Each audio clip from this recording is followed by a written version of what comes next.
Hello, I'm a student from the Design Academy Eindhoven, and I'm currently following a master's course in contextual design and doing my thesis research on design education. So that is why I'm Thesis here. on design education. On design education, yes. As a designer. As a designer and as a student, more than a designer. Why? Because I feel that it's a pity that the students most of the time are out of this kind of talks, and I think this is quite, or maybe the first time, probably not the first time, but it's quite rare that we find students, and there are lots of talk and theorization of reinventing schools, and it stays pretty much on a theoretical level, and I think it's time not only that the students take it into their hands, but also as a designer, and start designing maybe more education than thinking. Thank you. Yes. Marco, welcome also. Thank you. Marco Raino, can you please introduce you? Yes, sure. Marco Raino. I'm an architect, a designer, and design critic based in Italy, in Turin, not so far from here. We have a studio. The name of the studio is VRH Plus, and I run the studio with Barbara Brondi, which is my business partner. And basically we think that design is a broad, large field of investigation, and we try very hard to do a lot of things.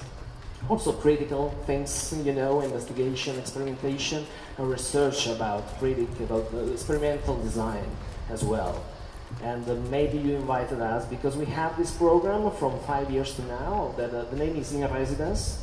It's based in Turin also, and it's basically something that it's a mixture between a workshop and how can I say, an investigation about the way you can think new possibilities for teaching design. Okay, so it's not a school. It is not, no. It's a very short workshop. It lasts for less than a week during November. And we invited 24 students from the schools, public and private school in Turin. We have 4 schools there, and so 6 students for each school. Selected? Yeah, selected, very selected ones. And the total is 24, as I said. And we invited from abroad, mainly from abroad, but also from Italy. We are trying very hard to keep an eye on that. Young and talented designers, very young designers. It's very important. It's crucial. I agree with you, because it's important that the gap between the students and their tutors or teachers to do not be so deep, you know, as it's another perspective. It creates more possibility to talk, and the subtitle of the Residence project is Design Dialogues, because the topic is the dialogue, to share ideas, you know, that always produce something more than, it's not about, the workshop is not about produce goods or produce prototypes, for example. The time is too short. Thank you. We are here together for a question that we want maybe to solve afterwards, hopefully to solve. We have still 15 minutes or something like that, and we have to solve the question, which are the learning tools outside the school? And I want to start with the first question part. I think it's consisting of learning tools and outside the school. Learning.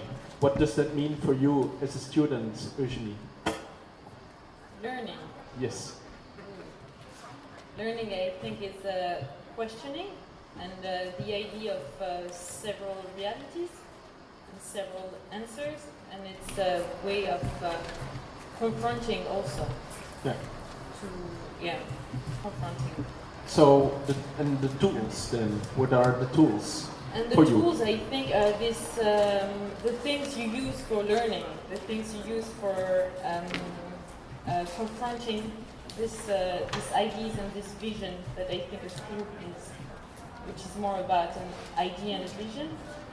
And then I think the outside, it's a very weird notion to me for a school, because I feel that a school in its basis is an idea and a vision, and that it became somehow established and into institutions. And I think that's from there that an outside, the idea of an outside started. But I think when you get rid of the institution, there's no outside of school. So we need the school to have an outside. I think the school makes the outside. Do you Okay. need the outside? I'm not sure. Yeah. Marco, learning outside and learning tools. Yeah, about these keywords, I mean, learning, well, it's a giant and big word, Question. you know, and big questions. I will not solve it. I can say it for sure. Well, learning, in my opinion, is something that is linked to curiosity also. That is something that is not linked to the students, but to everyone. You know, it's always a process of learning during lifetime. So this is one of the more intense and crucial and topic keywords that you can use, talking about instruction, schools, and knowledge itself. So I think that it's very interesting to see that learning is something that you can do every day. It's a practice that you do daily. And about the tools that you can use. If we refer to the way that the design schools actually approach to the traditional, in a way, tools, I can imagine that we have to expand that possibility. I have this kind of vision in which we can use a large range of different tools. The design field is something that is very liquid, in my opinion, does not have boundaries or barriers of any kind, and we can learn using different tools, and we can keep these tools from different fields. Okay. Then I want to ping pong a question back to you because Eugenie was you can answer. me. Eugenie was questioning, or she was stating that we need schools because you need the outside. Well, I think it's true. I think it's true, and I agree. Yeah, we need school, but we need also a constellation of different things. Even if they are small, very small, and very niche projects that talking about learning instruments that are trying to investigate in different direction. So in this open field that I mentioned before, I think that it's quite interesting to have the schools, like institutions, you know, places in which you can learn using traditional or non-traditional, formal or non-formal ways to produce knowledge. And outside the school, you must have something different in a way, not in an antagonist way, but something that can collaborate to make those students more, in a way, aware of the works around and produce quality in their works. This is something that we are trying very hard to do also in the inner residence project, you know? Yeah. It's something that is not antagonist to any schools, not antagonist to the 4 schools from which we select the students, but it's something that we offer to have more, to enlarge the vision, and to envision something different in the next future. Yes. Then I want to come back to Eugenie. Eugenie, I also refer to what Gijs Bakker was saying in the first question. Then in fact, if we are talking about the outside, it's also about how the outside is challenging the school and how that relation is. And when you are doing now research already for several months, how do you want to be challenged by the outside? Or do you find that also true, or do you have to only challenge yourself as a designer? I think even when you challenge yourself as a designer, it's always in confrontation to the outside, because you always have challenge comes through difference, I think. So you always have to be somehow confronted to that outside. Then how do you want it to relate it to school? I think schools should be able to make that outside come in more often, so that the confrontation comes in at a much more earlier stage. Because I feel like when the students are not yet considered designers, they're allowed much more in their projects. So, can I say that the school is maybe just a safe place, and that you want to be this, that this comfort is maybe a tool? I think schools have become really safe bubbles, and it was very great at some point, but I think it has maybe become too safe in a time where what awaits us outside is very challenging and very unknown, that we need to be able to be in that uneven state more earlier, so we know how to rebound faster. Yeah. Is that what in residence do with the students? Do you try to unbalance them? Do you try to bring them in a kind of discomfort as a tool? Well, I don't know if we try to unbalance them. For sure, it's we host them in a very comfortable place, which is a marvelous building in the city center of the town. But it's not about this. We try very hard to give them some uncomfortable, environment, talking about the dialogues that they have, and it's in a way it's very easy here in Italy, I have to admit, because it's as I said before. For example, the only thing that they are in charge to have a relationship with a person that is just a couple or 4 years older than he or she is something that produces some uncomfortable. It's quite weird to say it, but in Italy it works like that, And this is one point. Then the other one is that I like very much the word risk, and I always think that to produce knowledge and to learn, the learning process has something to do to keep the risk inside your process, to capitalize this risk. And but then you need a safe place to yeah, take of risks, course. and that again is in contrast what was. Well, we need safe places, and we need of course. As you said before, you always need places and to be inside the places and to be outside the places. You need a place to fail. Yeah, something like this, and it's very important, in my opinion, that the final task of every investigation must be to, I don't know if we produce tools to have new vision about form or function related to contemporary design, but for sure we will push the student we try very hard to push them to search meaning in the things that they are doing, to envision meaning. I understand that you are a master in contextual design. That means that the outside, the context, is very important. How could you describe nowadays the context of a school, of an environment where learning is safe or not? How do I describe the context? Yeah. I think in the Netherlands is quite a comfortable context also, because I think design has. So we have to, like architect Luc Deleur is saying, putting the schools on boats, yeah, because maybe we can build better schools on boats and they travel around the world. Yeah. But then that's complicated. Yeah. Why?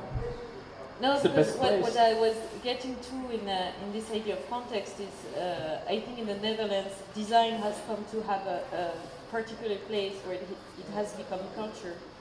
And I think in many other countries, design is very far from being cultured. And I think it's still seen as a very commercial based profession, in my feeling. And so to me, the context in which I'm studying is allows me also to have more freedom in my research, in my outcomes. Okay. We one question back. So in France, you have another, because you come from France, and then you see a difference already with. I would say maybe not in France, but in countries like and this might be a very bold statement, but in countries like England or countries that are, for example, taking off the arts and the design from their e-bag or in things like that. To me, it's a way of saying that culture is not considered that important, but the most important is that design is not considered as culture. And I think that's also our responsibility. Okay, that's clear.